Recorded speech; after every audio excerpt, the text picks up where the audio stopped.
আমি চাই আমার মৃত্যুর পরে যে লোকগুলো আমার কবরের পাশে গিয়ে দোয়া করবে, আমি তাদের মাঝে কিছু দ্বীনের আলো ছড়িয়ে দিতে চাই। আজকে আরেকটা রত্ন পেয়েছি আমরা, যার দেহের মধ্যে আল্লামা সাঈদীর রক্ত প্রবাহমান। বলি আলহামদুলিল্লাহ। আগামী 100 বছরে নয়, আমার মনে হয় আল্লামা সাঈদীর বিকল্প কোন রূপ বাংলার জমিনে আর দেখতে পাবো না আমরা।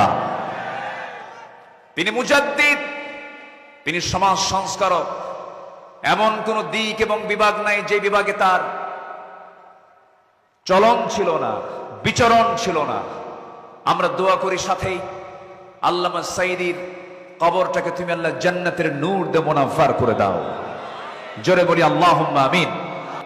আব্দুল্লাহ আমিনকে আপনারা যারা চিনেন, আমি ছোট্টবেলায় 1990-89 থেকে আমি যার ক্যাসেটটা শুনতাম, আমি যার আলোচনা শুনতাম, আল্লামা মরহুম শহীদ দেলাওয়ার হোসেন সাঈদী রাহমাহুল্লাহ, আমি তাকে অনুসরণ করেছি, আমি তাকে রপ্ত করার চেষ্টা করেছি। পৃথিবীতে বহু বক্তৃতার বক্তা পেয়েছি, যার বক্তৃতার ভিতরে ছিল একটা গ্রামার, কমা, দাড়ি, সেমিকলন, প্রত্যেকটা শব্দ চয়ন ছিল প্রতিটি লেকচারারদের জন্য অনুকরণীয়।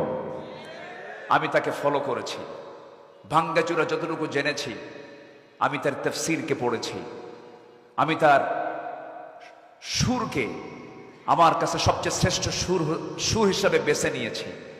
আমি তাকে ফলো করি। সবাই দোয়া করবেন এরকম আল্লামা সাঈদী তিনি একা বিদায় হননি, তিনি লক্ষ সাঈদী বাংলার জমিনে রেখে গেছেন। তার লালিত স্বপ্ন ছিল এই জমিনে কোরআনের রাজ কায়েম হোক। সবাই চান তো? সবাই চান তো? আল্লাহ রাব্বুল আলামিন সবাইকে কবুল করুন। জোরে বলি আল্লাহুম্মা আমিন।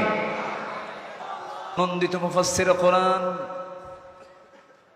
কিংবদন্তি শহীদ আল্লামা দেলাওয়ার হোসেন সাঈদী রাহিমাহুল্লাহর সুযোগ্য মেজ সন্তান,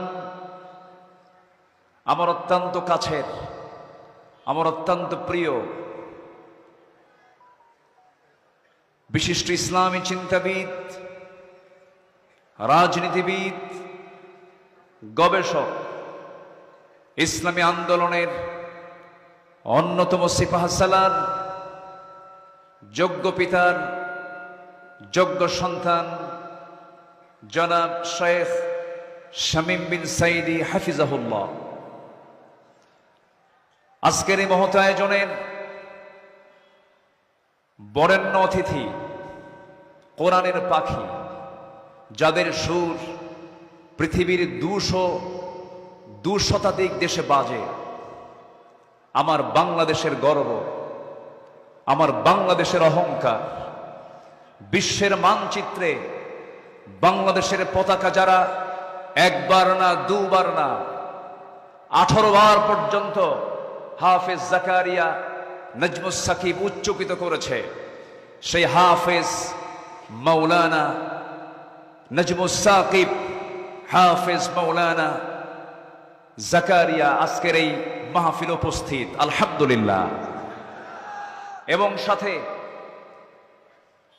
যার ওয়াজ, যার সঙ্গীত, যার আজান, অলরাউন্ডার, আমার স্নেহধন্য আল্লামা সাঈদী তুমি মরণি, এই গজলের যে উপস্থাপক এবং গীতিকার এবং সুরকার জুবায়ের আহমেদ তাশরিফও আজকের মাহফিলে উপস্থিত। সবাই শুনতে রাজি আছেন তো ইনশাআল্লাহ? সবাই শুনতে রাজি আছেন তো? যে এই 3 ফুটন্ত গোলাপ আজকের মাহফিলকে তারা প্রাণবন্ত করবে। আল্লাহর কালামের তেলাওয়াতের চাইতে বড় আসর এই জমিন আর দ্বিতীয়টা নাই। পৃথিবীর কোন কনসার্ট, পৃথিবীর কোন সম্মেলন, পৃথিবীর কোন ঐতিহাসিক কোন প্রোগ্রাম আল্লাহর কালামের সুরের কাছে কিচ্ছু নয়। দেখুন না, দেখলেন তো কিছুক্ষণ আগে জাকারিয়া আমার স্নেহধন্য, আমার অনুজ, খুবই অমায়িক, আমাকে দেখলেই আমার কোলে যেন নুয়ে পড়ে। হাফেজ জাকারিয়া এত সুন্দর তেলাওয়াত করছিল, যেন মনে হচ্ছে আসমান থেকে ওহী নাজিল হচ্ছে। বলি আলহামদুলিল্লাহ। নজমুস সাকিব তো নজমুস সাকিব, উজ্জ্বল তারকা, নামই তো উজ্জ্বল তারকা। এই উজ্জ্বল তারকাদের মনোমুগ্ধকর হৃদয়ের খোরাক মিটাবে মূলত এই তেলাওয়াতটা, এই সুন্দর কোরআনের এই তেলাওয়াত শোনানোর জন্য আমি তাদেরকে আমন্ত্রণ করেছি, আপনাদের হৃদয়ের খোরাক মেটানোর জন্য। আপনারা খুশি হয়েছেন তো?